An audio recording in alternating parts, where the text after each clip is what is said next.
We'll move get on. him this Hobo time. was Joanne, a right guy now. with great- We're gonna move on to Joanne. Possessions, yeah. Yeah, but a blanket across your shoulders. You're gonna see the Kurt talks, what One happens? way or This is another. not a meeting. You asked, wait for the answer. Yeah, you brought it up. Probably had a family at Bring it home. up for He discussion. was following They're the discussing. harvest and was shipping home all of these money to take care of his Yeah. family. Let it go. He was a hard-working son of a gun. They're Yeah. The having- way he traveled is on the freight trains. You might not. And- By jumping off. She's getting- Yeah. Yeah, and jumping off. And At jumping the off. same time, there were people called bums. They wouldn't work for anything. They were pure freeloaders.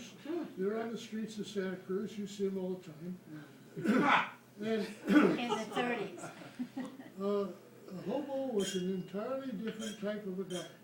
And outside of every town, usually by a stream, was what was called a hobo jumbles. And these guys would, when they get off the train along in the evening, they would go down there and somebody would pick up a chicken someplace and another one would get a handful of potatoes and they would make up a mulligan stew in one of these cans. So they'd hide them in the brush, clean them up and hide them in the brush. And usually the jungles were pretty orderly. They weren't trash dumps. But the hobos would come in there and they would find these cans and they would take them out, make up their meals for the night, and then sleep there and take off the next day. They were, generally speaking, of course not 100% as people aren't, they were generally fairly honorable men. And that's what they were doing. They were trying to make money to send home to their families. I, in my earlier days, very frequently ended up there at nights. I have slept in whorehouses, in jails, Slept? and, With women? With hearts? no. Jim, take notes. Yeah. You've got a novel here. If you wanna read about hobos, read In my those last novel. instances, I was wise enough to Very good. know that you'd go, Another thing. it was a whole lot better to go to an old madam than it was to a preacher.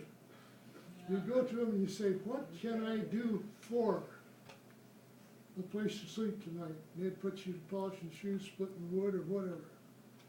And I didn't even know what was going on behind the green door. But it was always dependable. If you were in real trouble, you'd go to a whorehouse and they'd treat you like the kid that I was. So you'd go to the whorehouse and ask for some work that you could do What can I do to stay for? there You didn't overnight. ask for a donation. You'd get And a Yeah. green door, Run out. what was the green? That's where the sex was going on. If they were working. 20 years ago, They were or working. so, 20 years ago or so, maybe plus or minus 5 or 6 years, maybe 25, maybe 18 years ago. well, I'm talking about 80 years ago. Well, but- Time has not changed. yeah, I wasn't there. But we were having dinner at Kurt's house one night, and Kurt was pontificating, as he's sometimes been known Want to to do. do. And we all had a couple of glasses, maybe, but Kurt made a statement one time that stuck with me a long time, was that the milk of human kindness was found in the whorehouses. And we all laughed and ha ha ha ha, but you know, that's really true, because his experiences was as a young child growing up and trying to get from meal to meal to meal to meal. I can understand that. I think, I really agree with that. I mean, These people, having never done that, these people have seen the tough side of life. sure. Oh, yeah. And when That they apathy see for somebody people, else that they sure. consider worthy, they do what they can. How many times do you see someone who's relatively poor giving a donation to somebody on the corner, or somebody in front of the store, when people who appear to be much more affluent Yeah. walk by blindly?